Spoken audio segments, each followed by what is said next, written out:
spell my defeat. Got a heart with two initials now. Oh, they'll burn us when we die. Wanna sit in my shade all the afternoon, and I'll hold you in your hand all night. Sit in my shade all the afternoon, and I'll hold you in your hand all night. What is the last gift you gave to somebody? Let me see. I don't have to think this hard about it. I didn't mean for it to be painful. Yeah. I mean, like, the ones that stick out, I bought Caitlin a couple of good gifts. I bought her a green alien ukulele. That was like a year ago. That's neat. Yeah. Everyone needs a green alien ukulele. It's good. But that's not the most recent one, but that's the one that's sticking out. Okay. Yeah. It's a fun question. What's your favorite candy? Favorite candy? I think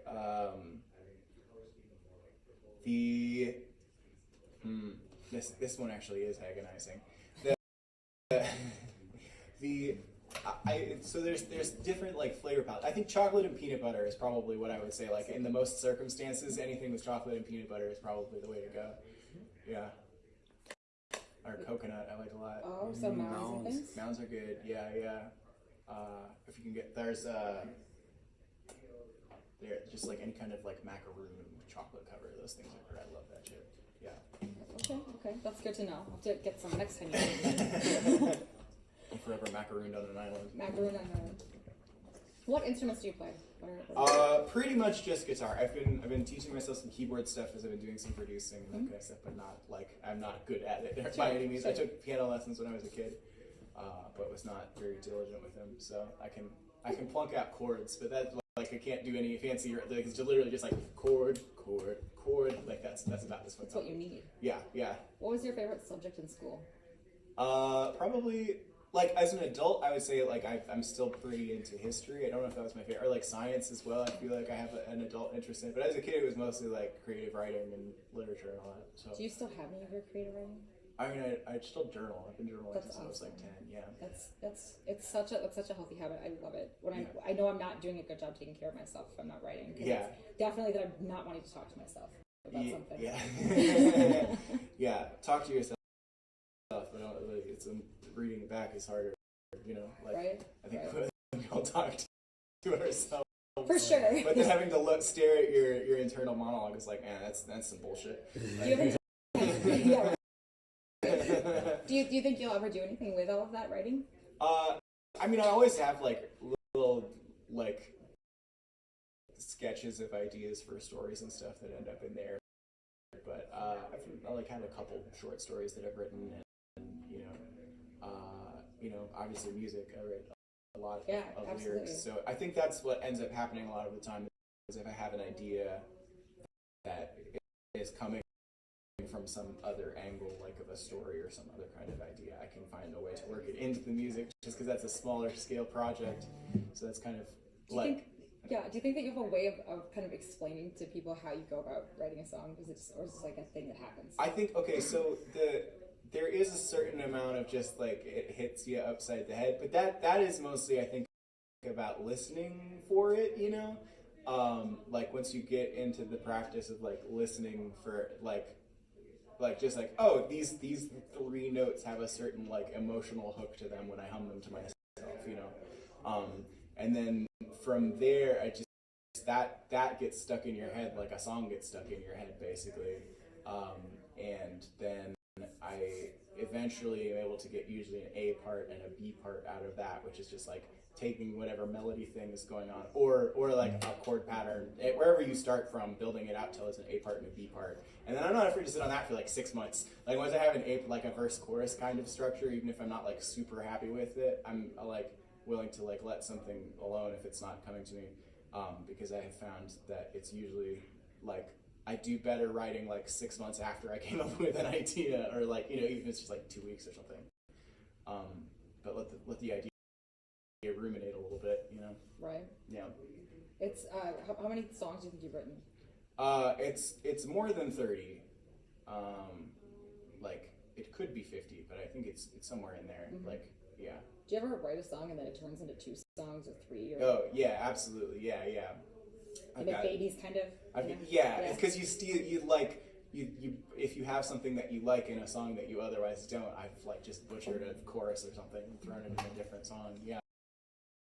What's the most like uncomfortable kind of genre that you would write or sing, write and sing in? Do you think? I would love to try anything. There are certain things that I have to like adjust to fit myself. You know, like I've been doing a lot more like of this like very lyrical, like precise stuff, and that doesn't come super naturally to me.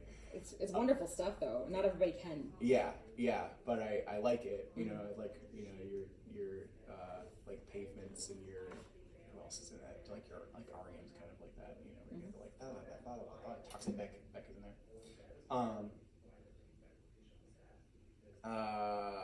But yeah, so like I don't know, I've been especially with like production stuff trying to like get into more like weird beats and world music and that kind of stuff to at least just like to see what happens if I let myself sing over that, you know? Because on my own, it's tough for me. Any kind of like very rhythm-based music, I can't like replicate as well on the guitar as I'd like to. It's such a kind of a challenge for I think everybody that is in music right now to get there, because I think there is such you almost to get yourself.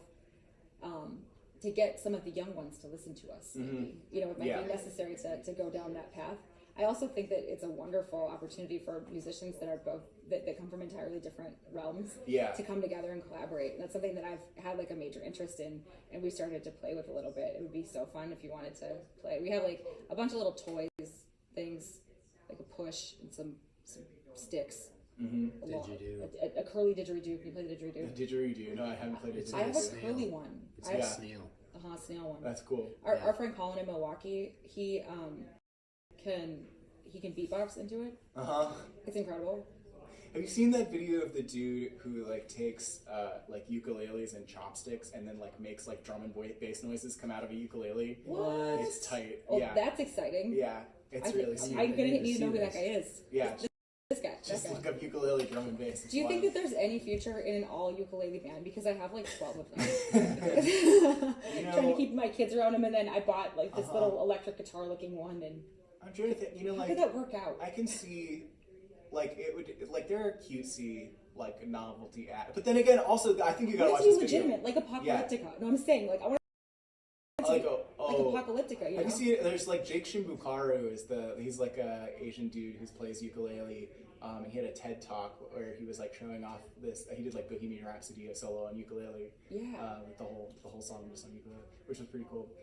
So I think it's there. Like especially there's like you can get a soprano also on your bass. So like I have them all, and I think it would be so fun to just kind of challenge everybody to just like come on, let's play, because they're pocket-sized babies. They're little tiny babies. They just want to be played anytime you feel like they're very easy. I know a lot of people write on like LP who is like wrote all songs for a bunch of different pop singers. She's got her own solo stuff too, but like the pop stuff you would recognize.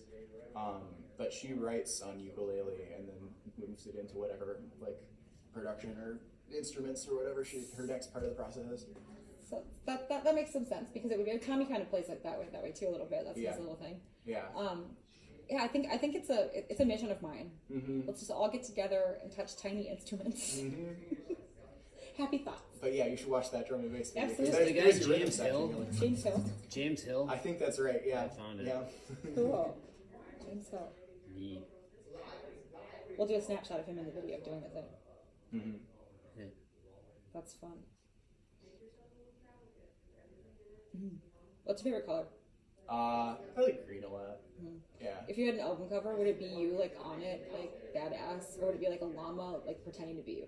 I kind of have an idea that at some point I would like to sort of bifurcate careers a little bit with the music stuff, where I have multiple projects. So I'm thinking of like the more like conceptual instrumental type stuff would be like abstract images and like have like weird album names and that kind of stuff, and then the more singer-songwriter stuff would just be under my name and do it that way. But legitimate idea, since you're so ungoogleable. Yes, it's almost like it's almost unnecessary. I mean, to do it because you. So that's why I've been like teaching myself production stuff, because I think it gives me a lot more range to like find weird sounds and put them together, and then see what visual imagery accompanies that, and like concept, that kind of thing. So I like that a lot. Yeah, I'm thinking about it like like you were talking about with creative writing stuff, is thinking about it like so if I'm trying to like tell a sound story, basically, what does that look like? So I like that a lot. Yeah. Tell a sound story. Do you think would you get involved in manipulating the visuals, or would you like look into like? I think well, on the one hand, I really like messing with visuals, and from a practical standpoint, it might be easier to make my own shit than like have to like work with people.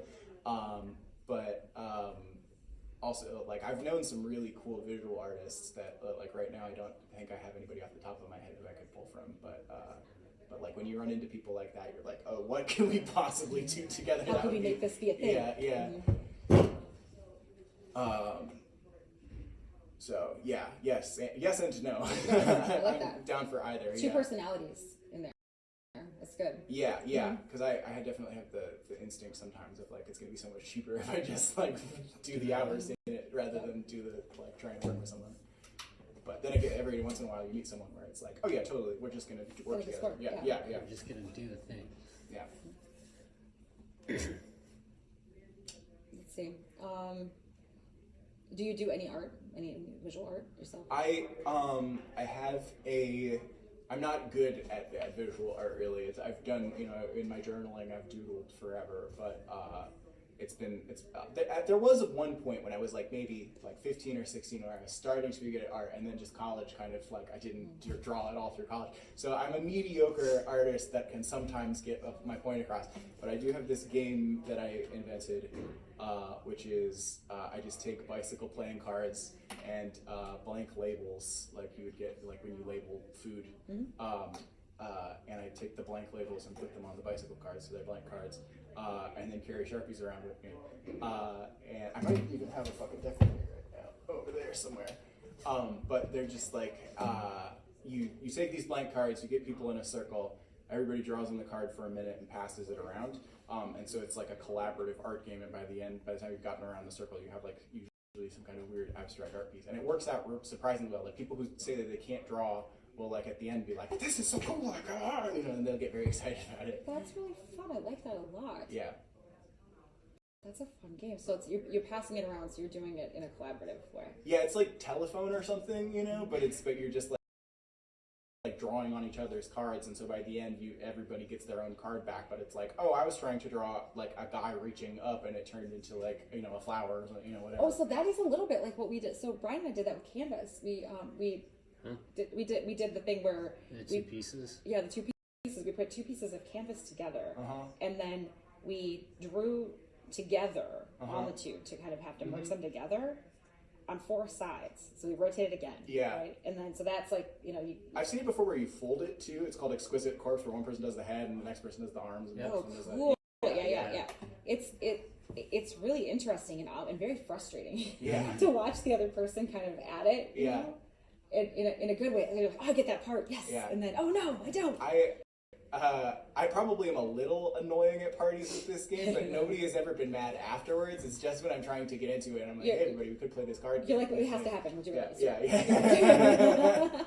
But it is interesting because all of a sudden you'll have like 5 people in the corner of the room, and you're at a party or whatever. And so you got 5 people in the corner of the room just like silently doodling really fast, and then like people are starting like, what's going on? And so once you get one game going, everybody's like, I gotta play this shit. We'll do it too. Yeah. How do you win?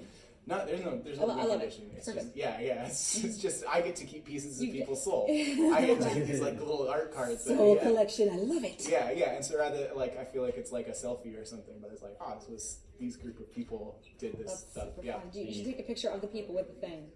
I should. That would be Yeah. smart. Yeah, because I don't have it backed up anywhere. Now I just have like hundreds of these cards that I have. Which is also fantastic. Yeah. You could play like a little, who's this game? Yeah, no, I've thought about that too. I definitely have them all like sorted out by like type of like I've figured out sort of patterns, and that's fascinating too. To look at the sort of like subconscious, like what people are able to do real quick. And so there's a lot of like weirdly like UFO stuff, a lot of Illuminati stuff, a lot like like all these like subconscious patterns that people have that are just like usually just like I can draw a cat, so I'm gonna draw a cat. Like that's a fun game. I wonder if you could pull it off, or you could post them like out there in the universe and have people tag themselves in it with like where it was and whatever, and see who's right and who's wrong, who doesn't remember. Yeah, I've posted some like collective photos of a bunch of them, but yeah, I should see if I have those so I can show you. Yeah, we stick them on here if you want to. Yeah, I usually have one in my guitar bag and one in my regular bag. Nice. They make blank cards because I found these really neat like a board game prototyping set for my kids, and then I wanted one. Yeah, and then they're dry erase. Yeah. So that would be a little bit different, but with a Sharpie you could pull it off. That's fun. Yeah. I wonder how a board game would go. I've thought about before how to commercialize this project, but like any little change that I make to it is like I kind of like it's just like it costs me like $1 to get a deck of cards and the stickers I find, and and the I just like. So I don't know. It's hard. I would love to figure out a way to commercialize this game, but it's just you're literally just making drawings about it. You do it on index cards if you want to. I just like the way the bicycle cards look. What would you call it? What do you call it? Just the drawing game. The drawing game. I like it. Yep. I want to see some of those.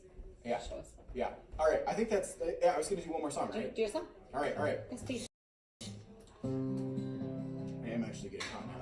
You sweating? We're near the end. All right. Excuse me. All right. Let's move you for this last song to the Black Couch. Let's do the club view. Yeah. Let's do the club view because we can't. Just grab the mic and the phone. I've been doing a lot of sitting. You can stand and do it. You can dance and No, do it. I'm saying as a rule during quarantine times. I've been doing a lot of sitting. Yes, that is a thing. I think it was Tori posted the other day. Okay, I'll be fat. I need this. You gotta start running your place. I'm doing. There's an hour somewhere in our little dance party thing this weekend where we're going to do reading. What is it? I have to remember my own thing. Reading while running and dancing around rhythm. Reading. Here it's reading and running and rhythm and rhythm. Reading and running and rhythm and rhythm. Yes. All right. So rhythm isn't my favorite. No, it seems to be sort of passé at this point. I do feel like there's potentially a way to make it really dangerous to run and rhythm. It's sort of. It's like a bird hopping thing, right? What you do? Oh. Yeah, that's how you dance to it, right? I don't know too much rhythm. I accidentally went to the armory once and that was happening, and I was it was traumatizing. It was like a bird getting the water out of the feeder.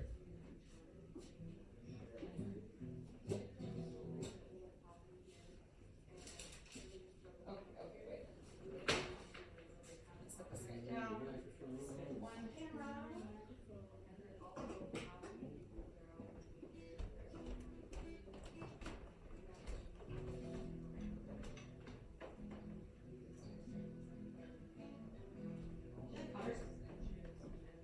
Covers.